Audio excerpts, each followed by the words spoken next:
Inauguramos este nuevo día y horario con toda la información necesaria, como siempre, para manejar mejor nuestro dinero.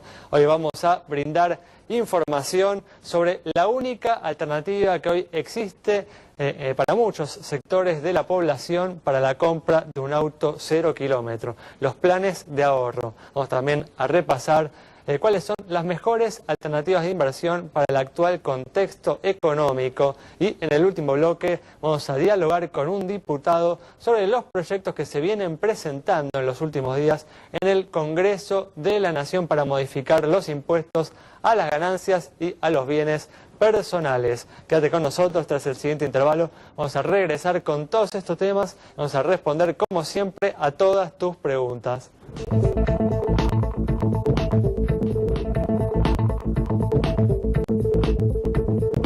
Bueno, ya estamos aquí, como siempre, con la presencia de Santiago Chelala. También está con nosotros Yamila Escala y una vez más nos está acompañando Miguel Cielonca. En este caso, para brindar algunas recomendaciones, como hacemos siempre, para todas aquellas personas que están buscando una opción para colocar su dinero en este difícil contexto económico, que de todas formas hay que decir que las últimas semanas se ha aclarado un poco el panorama. ¿Qué tal? ¿Cómo andan? Muy bien.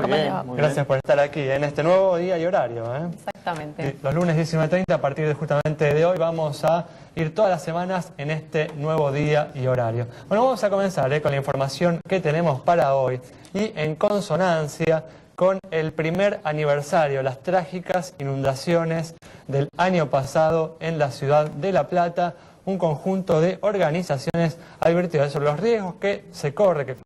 Un tema a veces discutido en determinada plana respecto de la existencia de un verdadero cambio climático. Sin ir más lejos, no hay que consultarle a mucha gente que dice: en 30 años no se me inundó la casa, y esta vez sí. Estamos hablando, por ejemplo, de hace un año, como comentabas, Ale, de lo que fue la inundación del 2 de abril, no solo en La Plata con los 89 víctimas fatales, sino también en la ciudad de Buenos Aires, en barrios que no estábamos acostumbrados a ver de esa manera.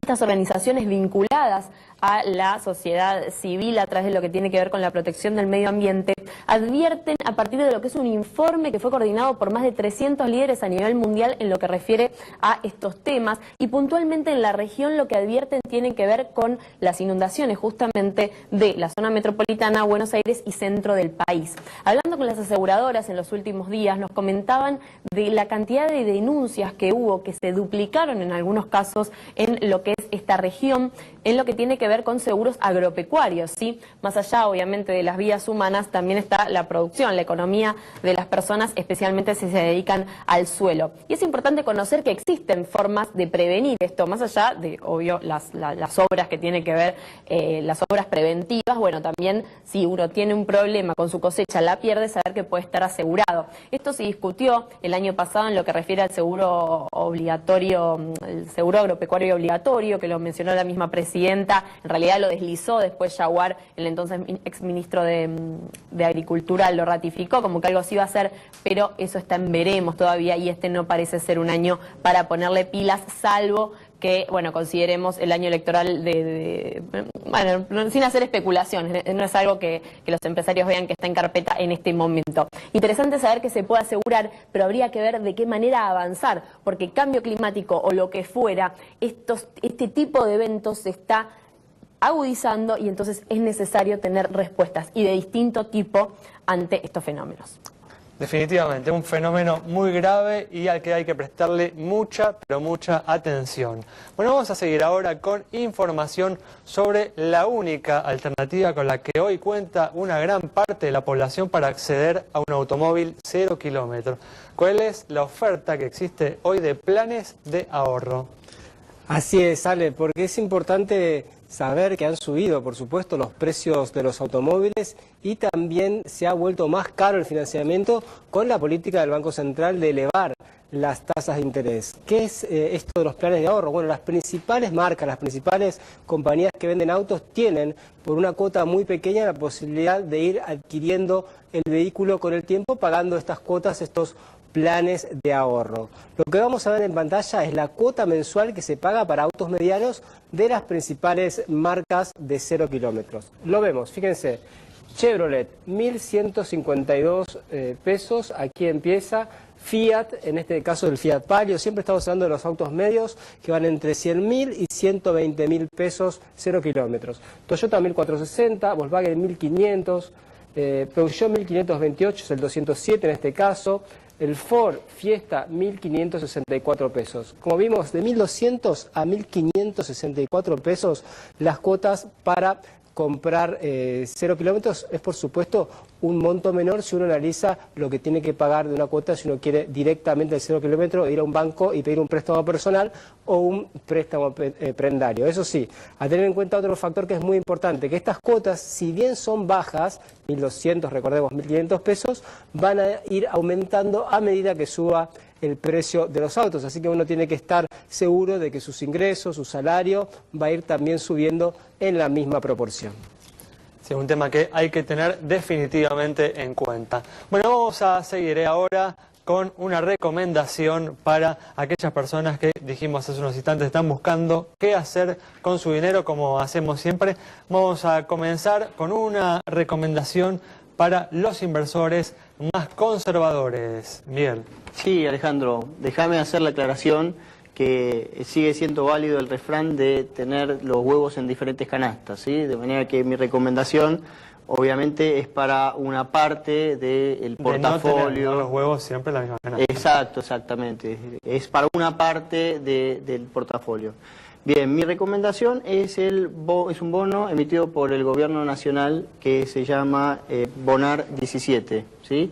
El código en la bolsa es AA17. ¿Qué recomendás saber este bono? Mira, básicamente por la ecuación de riesgo y retorno que tiene. En cuanto al retorno, es un bono que se puede comprar hoy en unos 925 pesos y te va a dar derecho a cobrar $100 al vencimiento, que es en abril del 2017, son 3 años vista. Sí. Y mientras tanto te paga un cupón de 7% anual. Es decir, que vas a cobrar $3.50 todos los abriles y los octubres. Por eso más o menos de qué tasa estamos hablando, digamos, para aquel que compara eso con un plazo fijo. Mirá, hacete a la idea de que son tasas en dólares del 11%. Ah, bastante atractivo. ¿Es en dólar? ¿Alguna tasa en dólar? Ese es el rendimiento en dólares que tiene es un bono en dólares. Es un bono en dólares que se compra en pesos. En la bolsa se puede comprar en dólares o en pesos, ¿sí? Con lo cual encima tiene el atractivo de quien tiene dólares que hoy no están rindiéndole, toma el riesgo soberano argentino, que es el riesgo de crédito, de que el gobierno cumpla con sus compromisos. O sea, al final del vencimiento esto va a pagar en dólares. Y esto paga en dólares. Intereses y sí, capital exacto. Paga en dólares. Lo que también tiene es un bono de legislación argentina, con lo cual, si bien tiene el riesgo de la legislación argentina, está al margen de lo que pueda ser el litigio de los holdouts, ¿sí? De todas formas, uno tiene que tener la confianza desde ya de que el gobierno va a pagar todas las cuotas en tiempo y forma, ¿no? Claro. Uno tiene que tener la confianza que el gobierno argentino no va a entrar en default en los próximos, estamos hablando de 3 años. Exacto. Bien, es cierto lo que vos mencionás. Me parece que ahí los factores a tener en cuenta es primero el bajísimo endeudamiento que tiene el gobierno nacional. La deuda pública como porcentaje del PBI es un 43%, pero eso incluye tenencia entre entidades del gobierno. Si eso lo neteás es 18%. Sin contar, creo, la deuda con el Club de París, sin contar, si no me equivoco, también la deuda con los fondos buitres, ¿no? Eso son eventualmente unos 5 puntos más del PBI. Sigue siendo realmente bajo. Sí, un 50% es algo razonable, digo, en el contexto actual, ¿no? Exacto. Y aparte tengamos en cuenta de que la tendencia es que Argentina, normalizando su relación con el resto del mundo y accediendo a nuevo financiamiento, automáticamente entra en un ciclo más positivo de dinámica de reservas, ¿sí? Muy bien, perfecto. Bueno, cerramos entonces este bloque con esta recomendación optimista de Miguel. Quédense ahí en instantes, estamos nuevamente con ustedes. Bueno, ya estamos aquí con la presencia de Héctor Biasoni en este espacio que, como siempre, dedicamos a todos ustedes para responder a todas las consultas que tengan relacionadas, ¿no?, con temas financieros o temas de consumo. ¿Qué tal, Héctor? ¿Cómo andás? Hola, ¿qué tal? Gracias por estar aquí. No, gracias a ustedes. Bueno, con Héctor vamos a responder algunas consultas relacionadas con problemas con entidades bancarias, pero antes, como hacemos siempre, vamos a responder a las consultas vinculadas con la situación, ¿no?, de las entidades bancarias. Y tenemos, por ejemplo, la pregunta de Diana sobre la situación del Banco Provincia. Para Diana, entonces, es el agente financiero, por supuesto, de la provincia de Buenos Aires y el segundo banco en cantidad de depósitos y préstamos del sistema financiero argentino. Vemos sus indicadores en pantalla. Tiene un patrimonio de 6.463 millones de pesos, depósitos por 48.653 millones y acumula resultados de 1.559 millones de pesos. Tiene buenos indicadores de solvencia y de liquidez, cara sonriente para el Banco Provincia. Muy bien, arrancamos con las consultas. Vamos a arrancar con la consulta de Ana, que nos cuenta, Héctor, que contrató una tarjeta de crédito y sin que ella lo supiera, le abrieron una cuenta corriente. Tiempo después canceló la tarjeta, pero, nos dice, no le cerraron la cuenta. Esta fue generando gastos que llegaron a la suma de 3.500 pesos. ¿Quiere saber si tiene que pagarlos o puede hacer algún reclamo, Héctor? Bueno, el consejo que le daría es que vaya a la Dirección de Defensa del Consumidor del lugar donde ella contrató la tarjeta de crédito, o sea, del banco emisor, y ahí hace la denuncia. En la denuncia tiene que reclamar que ella contrató una tarjeta de crédito, que no contrató una cuenta corriente o un paquete. De todas formas, general. digamos que lo más factible es que ella haya firmado, ¿no?, una solicitud en la que está la cuenta corriente incluida, ¿no? Claro. Porque por regla general se venden estos paquetes todos. Claro, si firmó el paquete completo, entonces tiene que A mí pagar. me da la impresión de Claro. que por ahí el vendedor no le dijo esto, hay que tener, me parece que para todos es muy importante tener presente esto, ¿no? Claro, por supuesto. Igual el banco está violando la Ley de Defensa del Consumidor, la 24240, en el artículo 4, que es el deber de información. Al consumidor se le tiene que informar bien para que no sucedan estas O sea, cosas. que tendría en ese caso, Ana, aún si firmó, digamos, la solicitud, tendría este argumento para solicitar, digamos, el reintegro de este dinero o la anulación. Y aparte de esta está violando también el artículo 35 de la ley, donde no se le puede dar otra cosa al consumidor de la que contrató. Claro, por lo menos de la que uno pidió, ¿no? Porque en verdad, Claro, digamos, ella al pidió firmar una la solicitud, tarjeta y le están dando una tarjeta, una cuenta corriente, una caja de ahorro, todo un paquete que le sale carísimo. Muy bien, bueno, un tema que hay que tener presente, nos sirve esta consulta para todos aquellos que nos están mirando, porque es una práctica habitual por ahí en los bancos, Claro. y en todo caso uno tiene que tener presente esto para evitarse un dolor de cabeza, digamos, que independientemente de que Ana después tenga razón, no se va a ahorrar el dolor de cabeza, Por ¿no? supuesto, Los trámites por que va a supuesto. tener que hacer.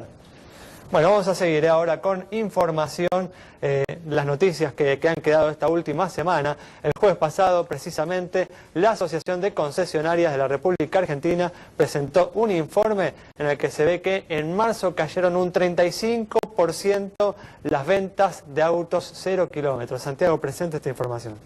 Así es, sale un poco vinculado a lo que contábamos hace un rato y tiene que ver con la suba de precios, la fuerte suba de precios de los autos, la baja del nivel de actividad, hace que la gente, bueno, compre menos vehículos. 35% fue la caída, es la caída más importante desde el año 2003. Y un dato no menor, en las marcas premium, por esto del impuestazo que puso el gobierno, la caída de ventas fue del 90%, es decir, se derrumbaron estrepitosamente las ventas de autos importados. Lo que hay que ver, lo que resta para ver es qué va a pasar con el nivel de actividad y el empleo en el sector automotriz después de este fuerte ajuste.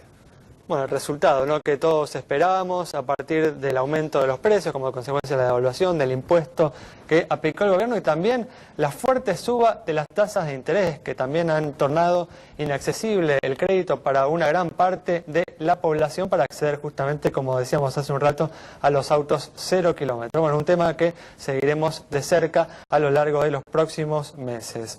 Bueno, vamos a responder, ¿no?, la segunda consulta, la consulta de Hernán, que nos dice que fue un banco a averiguar sobre un crédito personal, ya que quería saber si se lo iban a otorgar. Al mes le llegó a su domicilio un sobre del banco y así por 3 meses. Pensó que eran promociones, hasta que lo llamaron de la entidad y se enteró de que le habilitaron el crédito y ahora tiene una deuda de 6.000 pesos.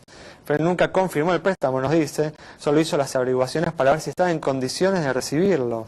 Nos pregunta qué puede hacer para resolver esta situación. Bueno, en este caso también habría que ver lo que firmó, el contrato que firmó, porque es muy probable que... Por lo que uno entiende, no firmó nada él, ¿no? Él está diciendo que él no firmó absolutamente nada, que solo fue a averiguar al banco por el crédito, ¿no? Claro, entonces podría ser también que es una promoción que le ofrecen un crédito a disposición y lo quieren engañar para que él tome ese crédito. Y también podría ser la denuncia en defensa del consumidor del lugar del banco. Es una situación parecida a la anterior, ¿no? En la que parece haber un engaño, ¿no? Una venta engañosa de parte de una entidad bancaria. En este caso también están violando el artículo 36 de la ley 24240, donde la información que le tienen que dar al usuario tiene que ser completa, capital, interés, forma que puede distratar también, o sea, toda la información.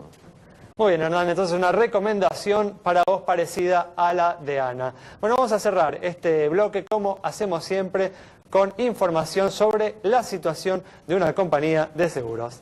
Para Lucrecia, que nos consultó sobre la situación de Allianz, esta empresa presenta un activo de 2.004 millones de pesos, pasivo 1.699 millones, patrimonio 305 millones de pesos, resultado positivo 38 millones, primas 1.314 millones, se informa 2.452 juicios. Con indicadores que se condicen con los del promedio del mercado, es que le otorgamos la luz verde de nuestro semáforo. Y recuerden, sigan enviándonos sus consultas, sus preguntas a @Café Financiero en Twitter o nos buscan en Facebook también por Café Financiero, que enseguida les estamos respondiendo. Muy bien, cerramos este bloque. Quédate con nosotros, en instante vamos a estar hablando de las modificaciones a los impuestos, a las ganancias y a los bienes personales que se están proponiendo en el Congreso. Bueno, abrimos un nuevo tema y en los últimos días distintas fuerzas políticas han presentado proyectos en el Congreso de la Nación para modificar los impuestos a las ganancias y a los bienes personales a fin, ¿no?, de evitar que la inflación continúe incrementando la carga impositiva sobre los sectores medios de la población. Para hablar de este tema está con nosotros Miguel Ángel Base, que es diputado nacional por la UCR. ¿Qué tal? ¿Cómo andas, Miguel? Bien, gracias. Gracias a vos por venir. No, gracias a ustedes, al contrario. Bueno, antes que nada, una de las fuerzas políticas que tiene proyectos en este sentido es la UCR, así que contanos de qué se trata el proyecto de ustedes. Bueno, en realidad, a ver, lo que nosotros buscamos es evitar que el impuesto a las ganancias avance fundamentalmente sobre el salario. Nosotros creemos que el impuesto necesariamente, o mejor dicho, la base no imponible del impuesto, o la base imponible, como se le quiera llamar, del impuesto tiene que ir evolucionando con la inflación, en realidad con la inflación y con el incremento de los salarios. Porque la verdad es que es, como todos sabemos, un impuesto, en definitiva, se convierte en un impuesto, como dice la CGT a veces, al trabajo. Y cada vez hay más contribuyentes, ¿no? Cada vez uno termina pagando más como consecuencia de la inflación y no de que uno, digamos, tiene un nivel real más alto de ingresos, ¿no? Claro, efectivamente. Y me parece que ahí tenemos dos problemas, digamos. Por un lado está el asalariado, digamos, el que depende de un sueldo y que, en definitiva, como vos decís, su sueldo va superando el mínimo y en consecuencia se va incorporando a la masa de contribuyentes que pagan el impuesto a la ganancia de manera injusta, digamos, porque distorsiona la masa de quienes aportaban. No es que una sea una persona más rica, digamos, sino simplemente, digamos, que por una cuestión nominal uno tiene un ingreso más alto, digamos, efectivamente, pero un ingreso que no compra más bienes y servicios. Efectivamente. Y está también el autónomo, digamos, no solo quien está en relación de dependencia, sino también el autónomo que, bueno, en definitiva también tiene una situación bastante complicada porque en el proyecto nuestro nosotros justamente contemplamos estas dos cuestiones. Queremos mejorar la situación del que percibe un salario y mejorar la situación del trabajador autónomo que también tiene, me parece a mí, la misma situación. Bueno, y esto complica obviamente a los sectores medios y bajos de la sociedad, ¿no? Hoy en día, Miguel, está en 15.000 pesos para los asalariados, arriba de 15.000 ya comienzan a pagar ganancias. ¿Cuál crees que debería ser el nuevo piso, si se puede ponerlo, o depende cada año de la inflación?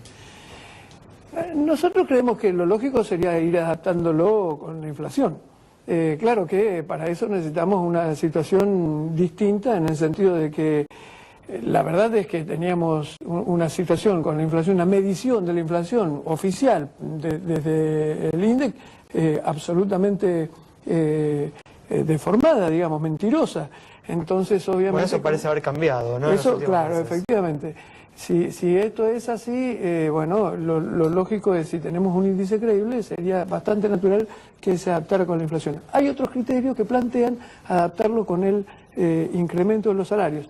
Lo que ocurre es que en este sentido también nosotros entendemos que el incremento de los salarios debe por lo menos acompañar los niveles de inflación. Así es que estamos más o menos en una situación coincidente desde ese punto de vista, ¿no? Ahora, el oficialismo hace esto con las jubilaciones. Hay una fórmula que adecúa automáticamente, 2 veces al año, va actualizando de forma automática los saberes jubilatorios. ¿Por qué pensás que no se puede hacer lo mismo, por ejemplo, con el impuesto a las ganancias y también es golpeado por la inflación? Sí, se puede con toda tranquilidad. Lo que ocurre es que el gobierno no lo hace para, bueno, justamente para aprovechar los meses de discusión hasta tanto se produce esta nueva adecuación, digamos. Bueno, estos meses aprovecha para recaudar mucho más a partir de lo que decían ustedes, que incorporan más contribuyentes a este impuesto, ¿no? ¿Qué perspectivas le ves a estos proyectos en el Congreso? ¿Crees que el gobierno los va a bloquear? ¿Crees que se pueden juntar los votos para que avancen estos proyectos? Yo creo que el gobierno lo que va a hacer en todo caso es acceder en este momento a modificar el mínimo, pero no creo que acompañe una propuesta legislativa, un proyecto de ley que termine estableciendo un sistema de adaptación automática como es el que debería ocurrir. Claro, ¿no? por ahí lo modifica, digamos, de hecho, por un decreto, digamos, con una ley, digamos, pero no, digamos, habilitando este debate legislativo. Claro, yo creo que el gobierno va a reaccionar así, lo que no es bueno. En definitiva es mejor que nada, por supuesto, porque en todo caso resuelve el problema urgente que tenemos, que es resolver la situación en este momento. Pero lo ideal sería que, como decías vos, que exista una forma de una actualización automática del mínimo a partir de una ley que podríamos discutir y encontrar una fórmula que nos permitiera realizar eso, ¿no? Entonces, bueno, supongamos que se pudiera, ¿no?, avanzar en la formulación de un proyecto de ley en el Congreso, ¿no? De algún lugar habría que sacar los recursos que el Estado Nacional va a perder, ¿no?, justamente al modificar este mínimo Te imponible, digo, ¿por qué no? A ver, porque en realidad son recursos extraordinarios. A ver, si cuando el gobierno, vamos a suponer que a partir de hoy, el gobierno tiene un determinado presupuesto, determinado cálculo de recursos y determinado presupuesto de gasto, ¿no es cierto? Bueno, muy bien. Ese cálculo de recursos está hecho sobre la base de la cantidad de contribuyentes que hoy pagan el impuesto a las ganancias. Ahora, resulta ser que producto de la inflación y el aumento del salario, después se van incorporando más contribuyentes. En definitiva, lo que está diciendo el gobierno es que tiene que recuperar lo que antes no tenía, ¿no? Pero está bien, estamos hablando igual de un Estado que hoy es deficitario y son menos recursos que va a tener ese Estado deficitario. O sea que estamos hablando de una ley que le generaría un problema fiscal al gobierno. A ver, hay otra cosa que decir también. El Estado, primero y principal, la inflación, los altos niveles de inflación también mejoran la recaudación del Estado. Por eso el gobierno nacional exhibe récord de recaudación. Bueno, en realidad este récord de recaudación está fundado fundamentalmente en la inflación que genera el aumento del IVA, digamos. Esto es, me parece, un dato importante a tener en cuenta. Tenemos 20 segundos para cerrar, a ver. La segunda cuestión, yo digo, el Estado lo que tiene que hacer es replantearse también la forma en la que gasta el dinero. Me parece que eso es fundamental y hay que tratar de ser más eficiente, ¿no? Bueno, Miguel Ángel, muchas gracias, No, por gracias haber a ustedes, estado al con contrario. nosotros. Cerramos entonces con este debate realmente importante para los bolsillos de una gran parte de la clase media, pero que debe ser encarado con la seriedad suficiente o necesaria, digamos, para tener en cuenta, ¿no?, que esto puede generar problemas a un Estado que hoy es deficitario y que ese déficit que tiene el Estado es en parte una de las causas centrales del grave problema de la inflación. Así que nos vamos con este tema. Nos reencontramos el próximo domingo aquí en Metro a las 19:30.